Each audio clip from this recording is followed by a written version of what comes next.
अंश श्रीवास्तव आपके सामने फिर से मेरा एक नया वीडियो लेकर आया हूँ और इस वीडियो में हम लोग एक ही बहुत ही कॉन्फिडेंशियल टॉपिक को डिस्कस करने वाले हैं जो कि है यूयूसी मतलब यूनिफॉर्म सिविल कोड।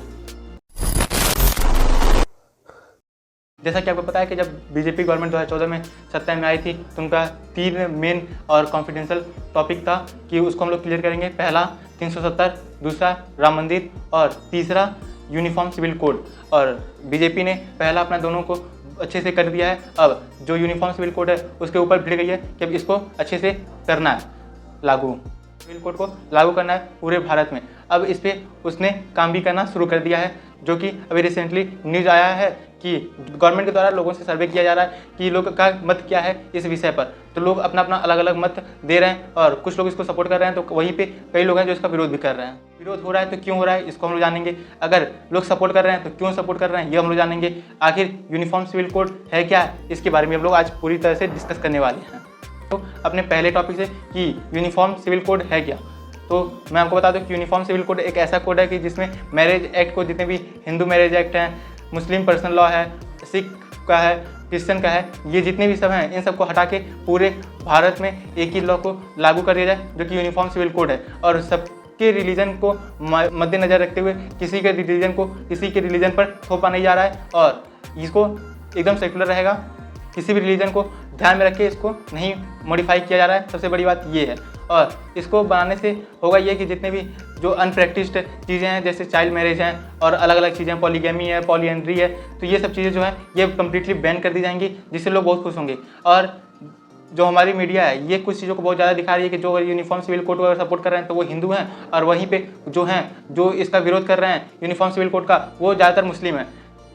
इसको पूरी तरह से यूनिफॉर्म सिविल कोड को मीडिया और जो अपोजिशन की पार्टियां हैं ये लोग मिलके इसको पूरी तरह से रिलीजियस मैटर को बना दिए हैं, जबकि ये रिलीजियस मैटर है नहीं। कोई भी धर्म के लोग हों, कोई भी हो, इसको सपोर्ट कर रहे हैं। अभी हाल ही में 10 राज्यों में भारत के सर्वे किया गया है तो वहाँ पे ये पता चला है कि जो महिलाएं हैं 90% महिलाएं हैं जो इसके साथ खुश हैं यूनिफॉर्म सिविल कोड के साथ, और ये चाह रही हैं कि ये यूनिफॉर्म सिविल कोड लागू हो जाए। अब हम लोग जानते हैं कि जो इसको सपोर्ट कर रहे हैं आखिर सपोर्ट क्यों कर रहे हैं। देखिए, पूरे भारत में आपको पता होगा कि हर धर्म के लोग रहते हैं और हर ट्राइबल्स रहते हैं। तो यहाँ पे जो कॉन्स्टिट्यूशन में लिखा गया है कि हमारा देश जो है भारत सेकुलर है, तो उसी को ध्यान रखते हुए कि इसको लागू किया जाएगा। किसी भी धर्म का अलग अलग न रहे, लॉ सबका एक ही लॉ रहे, वही फॉलो किया जाए। अगर देश सेकुलर है तो ये होना भी चाहिए। जैसे कि आप लोग देख सकते हैं जो डेवलप्ड देश हैं, यूएसए हैं, यूके हैं, वहाँ भी यूनिफॉर्म सिविल कोड लागू है और इसको प्रैक्टिस भी किया जा रहा है। और वहाँ पे कोई भी सिख, ईसाई, मुस्लिम, हिंदू ये सब कुछ नहीं हो रहा है, सब लोग आराम से हैं। आपको बता दूं कि जो सपोर्टर्स हैं उनका ये भी कहना है कि जो गोवा में 1961 से ये यूनिफॉर्म सिविल कोड लागू है, लेकिन वहाँ पे कोई भी रिलीजन्स मैटर नहीं होता है, आराम से सब लोग मिलजुल के रहते हैं। वही चीज़ यहाँ भी उसको डाला जा रहा है कि अगर ये हो जाएगा तो सब लोग अच्छे से रहेंगे, तो लागू करने के लिए कहा जा रहा है। और दूसरा सपोर्ट करने का मेन रीज़न ये है कि जो मुस्लिम्स हैं और जो ट्राइबल्स के लोग हैं उनके साथ कुछ भेदभाव भी हो जाते हैं, जैसे पॉलीगैमी हो जाता है, पॉलीएंड्री हो जाता है, निकाह हलाला हो जाता है। ये सब चीज़ें जो हैं ये लोग चाहिए कम्प्लीटली बैन करना चाहिए इसको। इस चीज़ को दलील देकर ये लोग कह रहे हैं कि इसको सपोर्ट करना चाहिए और इसको पूरे भारत में लागू करना चाहिए।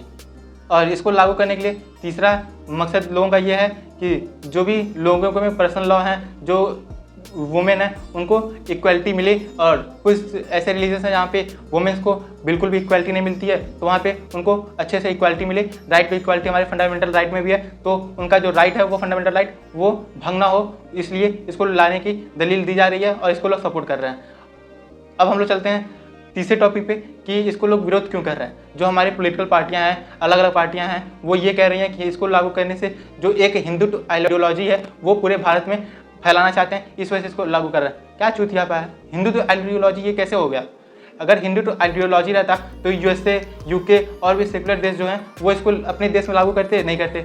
जैसे हिंदू में है पॉलीगैमी है, पॉलीएंड्री है और बेचारी चीज़ें, चाइल्ड मैरिज है, ये सब चीज़ें बैन है। उसी तरह यूएसए में, यूके में भी ये सब चीज़ें बैन है। तो क्या वो लोग हिंदू आइडियोलॉजी को फॉलो करते हैं? तो ये दलील भी इनकी यहीं पे ख़त्म हो जाती है, रद्द की जाती है कि ऐसी कोई भी चीज़ नहीं है इसमें जिसमें ये बताया जाए कि ये हिंदू आइडियोलॉजी है। दूसरा ये लोग कह रहे हैं कि अगर मुस्लिम्स है उनका पर्सनल लॉ इतने साल से चला रहा है तो हम उसी को फॉलो करेंगे। और तीसरा इन लोगों का कहना है कि अगर हमारे धर्म में ये चीज़ होती है, हमारे धर्म में ये चीज़ लिखा हुआ है, हमारे धर्म के जो बुक्स हैं उसमें ये लिखा गया है तो हम लोग इसी को फॉलो करेंगे।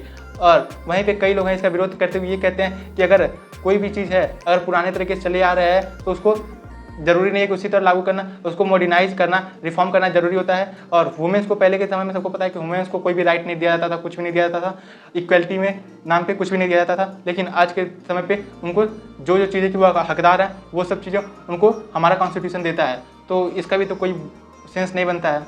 अब इसको लेकर बीजेपी के द्वारा कुछ PILs फाइल की गई थी हाई कोर्ट में, जो कि उसमें 2 बीजेपी के द्वारा फाइल की गई थी और 2 मुस्लिमों के द्वारा फाइल किए गए थे। तो उसमें एक मुस्लिम लेडी थी, उनका ये कहना था कि जो भी चीज़ें चली आ रही हैं इतने साल से, उसको रिफॉर्म करने की ज़रूरत है और इसको रिफॉर्म करना ज़रूरी है कि सभी वुमेन्स को इक्वल अधिकार मिले। और कई सारे ऐसे भारत में जो माइनॉरिटी में हैं वो इसका सपोर्ट कर रहे हैं और इसको बहुत पहले से इसका चाह रहे थे सपोर्ट करना।